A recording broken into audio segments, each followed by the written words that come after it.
चलिए आगे बढ़ाते हैं। जैसा कि पिछले क्लासेस में बताया गया था कि अगले क्लासेस में रिजल्टेंट का जो रिजल्टेंट होगा अर्थात तो उस पर आगे डिस्कस भी किया जाएगा। तो रिजल्टेंट से एक बात निकलती है, हम पहले फोर्स का नाम लिखना चाहेंगे जिसको हम लोग पढ़ने वाले हैं।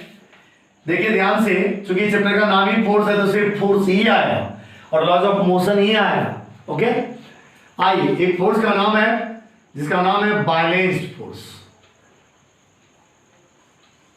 बैलेंस्ड फोर्स, और अगर बैलेंस्ड है तो अनबैलेंस्ड भी होगा।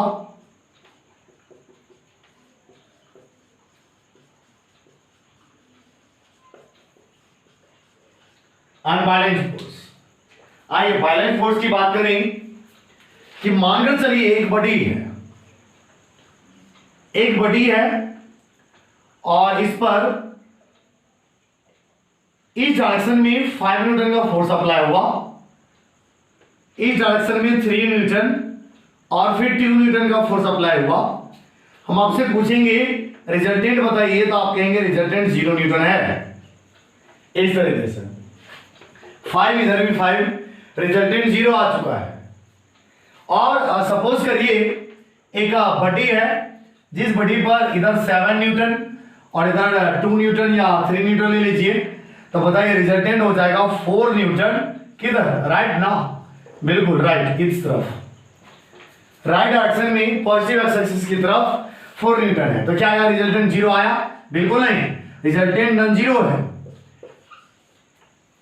तो यदि 2 या 2 से ज्यादा फोर्स अप्लाई हो रहा है किसी बॉडी पर और उसका रिजल्टेंट यदि 0 आ रहा हो, इसका मतलब है ये ऑब्जेक्ट बैलेंस स्टेट में होगा।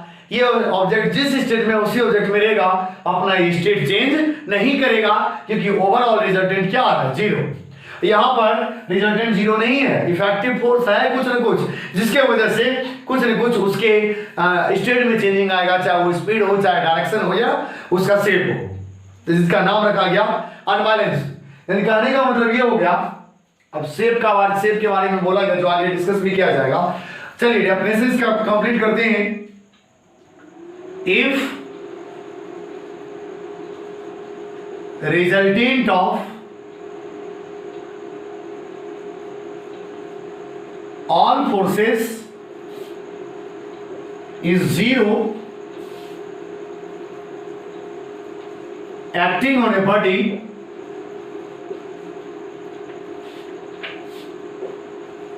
then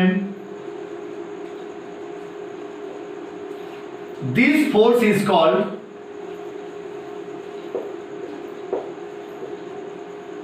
balanced force. If resultant of all forces is 0, यदि सभी फोर्स का रिजल्टेंट 0 आ रहा है एक्टिंग ऑन ए बॉडी, जो उस बॉडी पे लग रहा है, then this force is called as balanced force. Next, if resultant of all forces are non zero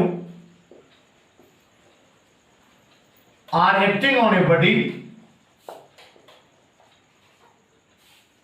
then these forces, then this force is called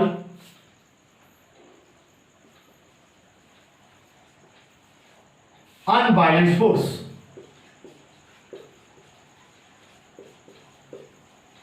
यदि resultant non zero है तो ये अनबैलेंस्ड फोर्स। यहां से हम लोग लिख सकते हैं ये बैलेंस फोर्स का एग्जांपल था, ये अनबैलेंस्ड फोर्स का एग्जांपल था। एक बार हम रिपीट करना चाहेंगे, बैलेंस फोर्स यदि सभी फोर्स का रिजल्टेंट 0 आ जाए तो बैलेंस फोर्स। इस केसेस में ऑब्जेक्ट का स्टेट चेंज नहीं होता है। और यदि अनबैलेंस फोर्स की बात हो तो अनबैलेंस फोर्स में स्टेट चेंज होता है। यानी यदि ऑब्जेक्ट के स्टेट को चेंज करना हो तो अनबैलेंस फोर्स अप्लाई करेंगे। बैलेंस फोर्स लगाकर आप किसी भी ऑब्जेक्ट के स्टेट को चेंज नहीं कर सकते, क्योंकि वहां पर ओवरऑल रिजल्टेंट 0 आ गया तो इफेक्टिव कुछ है ही नहीं। रिजल्टेंट 0 का क्या मतलब हुआ? इफेक्टिव 0। जब इफेक्टिव ही 0 है तो क्या स्टेट चेंज होगा? Okay, thank you. और इस पर कुछ नोटेड बात है जो अगले वीडियोस में दिखाएंगे, बताएंगे, इसको आप अच्छे तरीके से नोट करेंगे एग्जांपल के साथ। Thank you.